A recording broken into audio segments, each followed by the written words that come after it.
Hey everybody, these tape tips were originally recorded for YouTube, so occasionally an episode may have a few moments that are better suited for watching rather than just listening. The link to the YouTube video is in the show notes, and if you're on Spotify, you can choose to watch the video right there.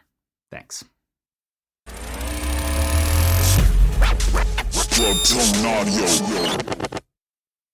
I am 100% an advocate for using good tactics.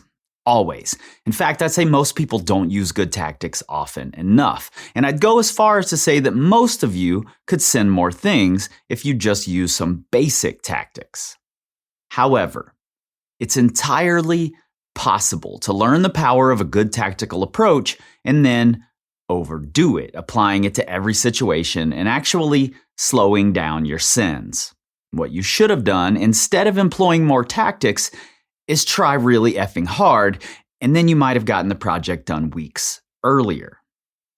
Is that you? Are you the person who always says that it felt hard until you did it, and then it just felt easy? Are you downgrading everything you send because you've worked it into oblivion? Well then, yes, that might be you. You might be abusing tactics.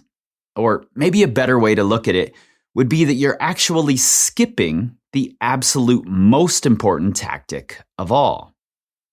In this video, I'm going to go over why you shouldn't abuse the tactical approach. I'll show you the tactic you're actually skipping and help you learn how to recognize when you should employ it and when you should maybe hold back. Let's get into it. Now, if you've watched The Climb on HBO, and let's be honest, most of you did, even though you say you didn't, then you probably remember the scene where a contestant, Deco, drops off after he's made it to the next round rather than finishing the climb. He then catches some heat from Chris Sharma. In the moment you had like a little bit of uncertainty, you just were like, I'm out of here. Yes. That's the part where like, man, we kind of like lost a little bit of respect in that moment. And if we're honest here, Deco was just exercising good tactics. But this is Chris Sharma, the guy who's well known for trying harder than just about anybody. In every situation, he expects people to give their best. Plus, he probably had producers breathing down his neck about needing some exciting moments and wishing Jason Momoa was on screen for more than 35 seconds an episode, and then Deco just takes the easy way out. Now, I'm not mad at Deco or at Sharma, but it does highlight an important issue that a lot of climbers fall victim to. Over time, as we explore the more tactical approach, we realize how things can go from impossible to possible to dialed to easy. And it seems like a miracle when it happens. And we want that every time. We want it to feel easy. But there's this strange incongruity in sport. We celebrate the athletes who clearly are trying really hard. But even more so, we celebrate it when an athlete makes a difficult thing look easy. We love it when someone walks something. And the best way to absolutely walk a hard rock climb is to work it to death. Wait until the send is imminent to really go for it. Tactics.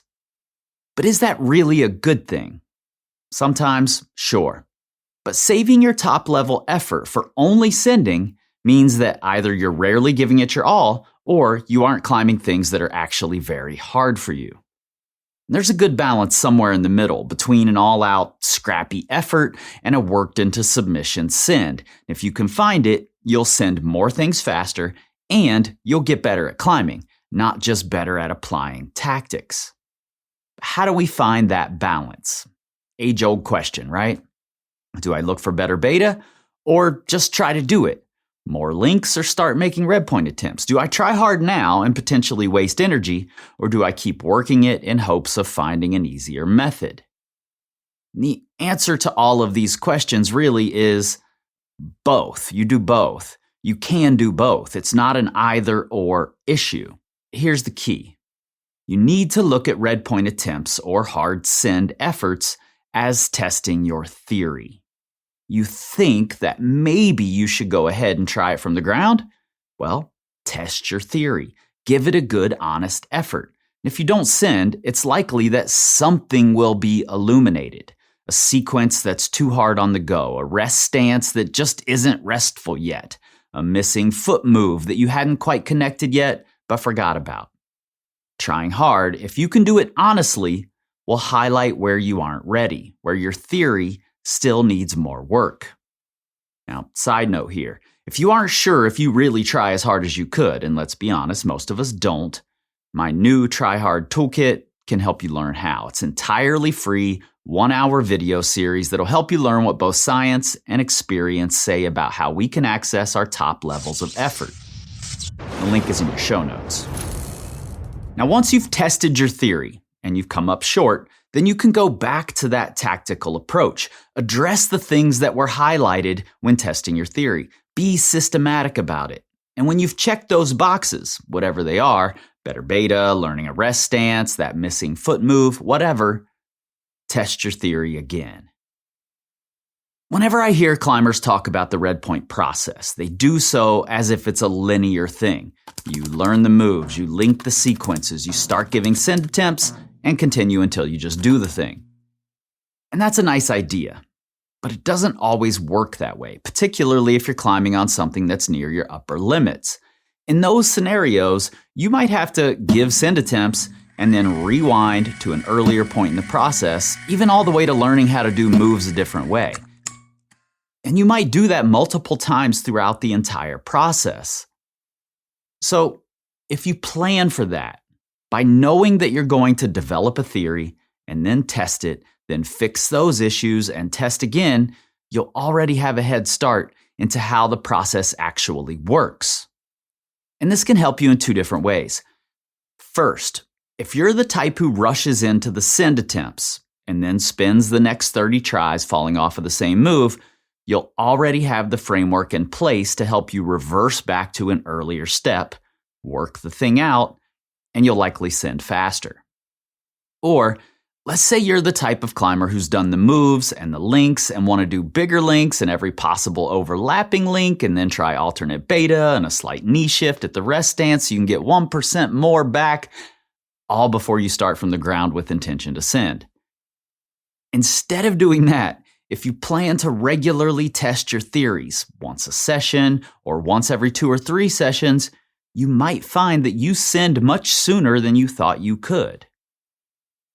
Now, keep in mind that we're all trying to find out how good we can be at climbing. For most of us, that's the ultimate goal. If you only come at it from one angle, when there's an entirely other tool that you could be using, will you ever really know the answer? Probably not. Look, there's no harm in being a tactical master. In fact, it's a great thing. But it's even better if you also know how to try really hard. Thanks for watching or listening. In the show notes, you'll find related links, videos, and episodes, as well as how you can subscribe to our monthly newsletter, The Current, where we connect the dots to help climbers learn, grow, and excel.